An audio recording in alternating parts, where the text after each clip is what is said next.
Hello बच्चों, let's read the question. In the figure below, P and Q are two equally intense coherent source emitting radiation of wavelength 20 meter. The separation between P and Q is 5 meter and the phase of P is ahead of that of Q by 90 degree. A, B and C are three distinct points of observation, each equidistant from the midpoint of PQ. The intensity of radiation at A, B, C will be in the ratio. Here we have given 4 options. Now to answer this question, first we will discuss here the key concept, and here the key concept is superimposition of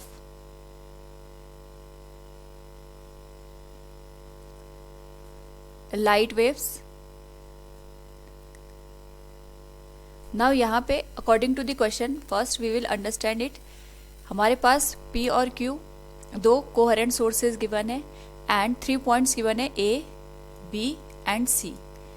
तो जब भी हम यहाँ पे दो coherent sources use करते हैं, दोनों से यहाँ पे लाइट वेव्स जनरेट होंगी and both will super impose with each other. तो हमें यहाँ पे जो 3 पॉइंट गिवन है, इन तीनों पॉइंट पे जो इंटेंसिटी है due to the resultant of both the sources at P and Q वो फाइंड आउट करनी है.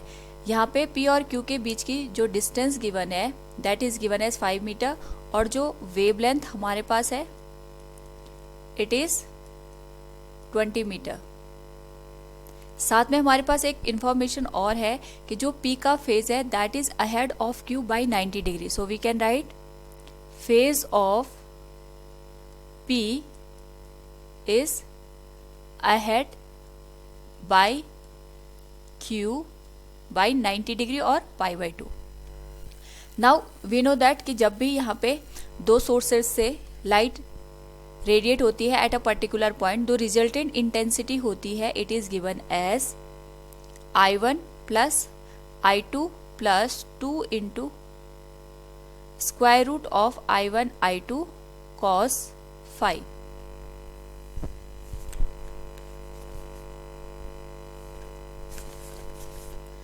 यहाँ पे जो I1 है that is the intensity of first source, I2 is the intensity of second source, cos phi is the phase difference between the given sources. यहाँ पे सबसे पहले अकॉर्डिंग टू द क्वेश्चन हमारे पास कोहेरेंट सोर्सेज दे रखे हैं, यानी I1 और I2 की वैल्यू यहाँ पे सेम होगी, उसको हम I0 मान लेते हैं. और ये तीनों कंडीशन यानी तीनों जो पॉइंट हमें जहाँ पे रिजल्टेंट इंटेंसिटी फाइंड आउट करनी है उसके लिए सिमिलर एक्सप्रेशन आएगा. यहाँ पे जो डिफरेंस आएगा केवल फेज का डिफरेंस आएगा, क्योंकि दोनों जो सोर्सेज है उससे जो लाइट एमिट होंगी वो अलग अलग फेज के अकॉर्डिंग यहाँ पे तीनों पॉइंट पे रीच करेंगे. So we can write here the resultant intensity will be I0 plus 2 into square root of I0 into I0 cos phi. So यहाँ पे resultant intensity will be 2 I0 plus 2 into square root of I0 square cos phi. इसको हम यहाँ पे लिख सकते हैं simplify करके 2 I0 into 1 plus cos phi. ये हमारे पास इक्वेशन नंबर फर्स्ट बन जाएगी. नाउ हम यहाँ पे तीनों पॉइंट पे इंटेंसिटीज फाइंड आउट करेंगे. तो सबसे पहले हम यहाँ पे फाइंड आउट करते हैं intensity at point A. So we can write here intensity at point A. तो पॉइंट A के लिए सबसे पहले हम यहाँ पे फेज डिफरेंस फाइंड आउट करेंगे. तो फेज डिफरेंस के लिए हम यहाँ पे पाथ डिफरेंस पहले कैलकुलेट करते हैं. पाथ डिफरेंस का मतलब ये होगा कि P से वेव रीच करेगी यहाँ पे A तक. इसको हम यहाँ पे अलग से ड्रॉ कर सकते हैं. ये हमारे पास P सोर्स आ गया, it is given as Q source और यहाँ कहीं पे हमारे पास A पॉइंट गिवन है. इनके बीच की जो डिस्टेंस है ये 5 मीटर से दे रखी है.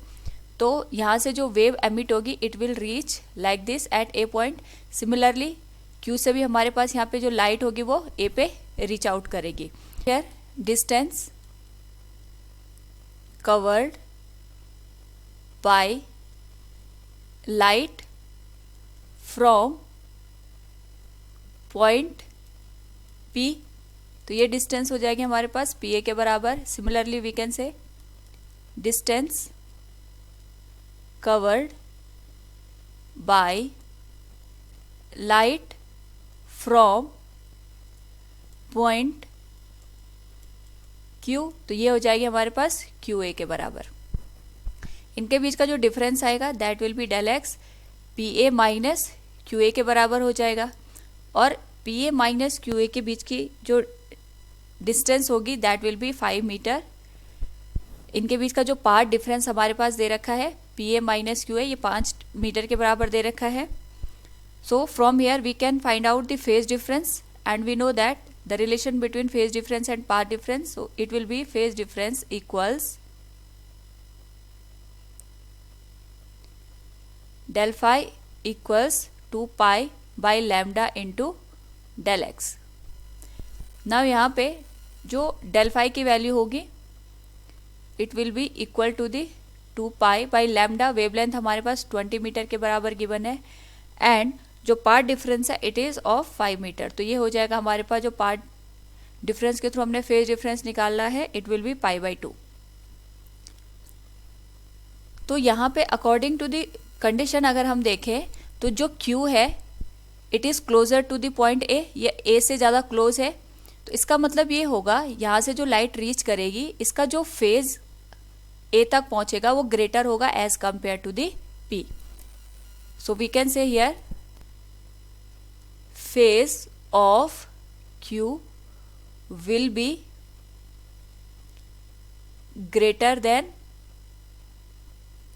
phase of P since it is closer to A, क्योंकि इसकी जो डिस्टेंस है वो A से कम है, तो एक तक पहुंचते हुए जो Q का फेज है वो हमारे पास यहाँ पे ज़्यादा क्लोज होगा। So we can write here, यहाँ पे जो फाई की वैल्यू है ये हमारे पास पाई बाई 2 आई है, और साथ में हमें एक इंफॉर्मेशन और गिवन है that is phase of P is ahead of Q that is of pi by 2। यानी यहाँ पे जो पी का फेज है ऑलरेडी क्यू के कंपैरिजन में पाई बाई 2 अहेड है, और इस सिचुएशन के अकॉर्डिंग हमें यहाँ पे ये देखने को मिला है कि जो क्यू का फेज है वो भी पाई बाई 2 से यहाँ पे ए तक पहुँचते हुए अहेड हो रहा है बाई 90 डिग्री। तो यहाँ से अगर हम नेट फेज डिफरेंस की बात करेंगे तो ये हमारे पास हो जाएगा डिफरेंस बिटवीन दी, पहले ही हमारे पास पाई बाई 2 का यहाँ पे डिफरेंस पी और क्यू के बीच में है, यानी पी पाई बाई 2 अहेड है क्यू से, और यहाँ पे क्यू भी पाई बाई 2 अहेड हो गया यहाँ इस पर्टिकुलर कंडीशन में पी के कंपैरिजन में, यानी दोनों के बीच का जो फेज डिफरेंस होगा वो 0 के बराबर यहाँ पे निकल के आएगा। So we can say the resultant intensity will be from the equation first 2 into I naught 1 plus cos phi, और यहाँ पे phi की वैल्यू हम 0 लिख सकते हैं, तो ये हो जाएगा 2 into I naught 1 plus cos 0 की वैल्यू होती है 1, तो जो रिजल्टेंट इंटेंसिटी आएगी at point A it will be cos 0 1 1 plus 1 2 2 into 2 4 I naught के बराबर। So we can say at point A intensity will be 4 I naught। Similarly यहाँ पे अगर हम बात करें एट पॉइंट बी, क्योंकि इसी सीक्वेंस में हमें यहाँ पे रेशियो फाइंड आउट करना है, तो बी पॉइंट पे अकॉर्डिंग टू दी क्वेश्चन जो यहाँ पे डिस्टेंस आएगी पी और बी से वो सेम आएगी, यानी यहाँ पे जो बी पॉइंट है ये इक्विलेटरल पोजीशन पे है, जितनी डिस्टेंस पी से बी तक होगी उतनी ही डिस्टेंस क्यू से बी तक भी होगी। So we can write here path difference for this particular case will be equal to del x, that will be pb minus qb, और ये हो जाएगा 0 के बराबर।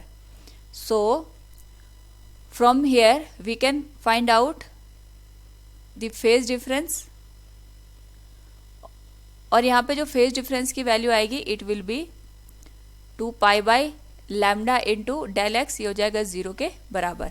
क्योंकि यहाँ पे जो ये फेज डिफरेंस हम फाइंड आउट कर रहे हैं ये पी और क्यू का किसी पॉइंट पे फाइंड आउट कर रहे हैं, और एक फेज हमारे पास यहाँ पे ऑलरेडी क्वेश्चन में मेंशन है, सो हमें उसे भी यहाँ पे लेके चलना पड़ेगा, यानी जो फेज डिफरेंस यहाँ पे according to this part difference हमने निकाला है उसके अकॉर्डिंग क्यू और पी साथ साथ यहाँ पे पहुंचेंगे। लेकिन यहाँ पे एक जो कंडीशन हमें दे रखी है, P is ahead of Q by pi by 2, तो उस अकॉर्डिंग हमारे पास जो नेट फेज डिफरेंस आएगा it will be equal to pi by 2 minus 0, यानी पाई बाई 2 का यहाँ पे फेज डिफरेंस आ जाएगा। तो जो हमारे पास रिजल्टेंट इंटेंसिटी आएगी it will be 2 into I not 1 plus cos pi by 2। Cos pi by 2 की वैल्यू 0 हो जाएगी यहाँ पे, तो रिजल्टेंट इंटेंसिटी आ जाएगी at point B, that is 2 I naught. So हम यहाँ पे लिख सकते हैं at point B. Last one, हम यहाँ पे इंटेंसिटी निकालेंगे एट पॉइंट सी। तो सी पे अगर हम यहाँ पे फिगर से देखें, ये हमारे पास P है, ये Q है, और इधर हमने यहाँ पे C पॉइंट रखा है जहाँ पे हमें इंटेंसिटी फाइंड आउट करनी है। तो इस केस में P is closure then C, P यहाँ पे C के क्लोजर है, तो जो P का फेज होगा वो ज़्यादा आएगा क्योंकि कंपैरिजन में। तो अकॉर्डिंग टू दी कैलकुलेशन अगर हम पहले यहाँ पे डिस्टेंस निकालें, distance covered by light from P point, तो ये आ जाएगा PC। ये डिस्टेंस कम होगी क्योंकि ये क्लोजर है यहाँ पे C के।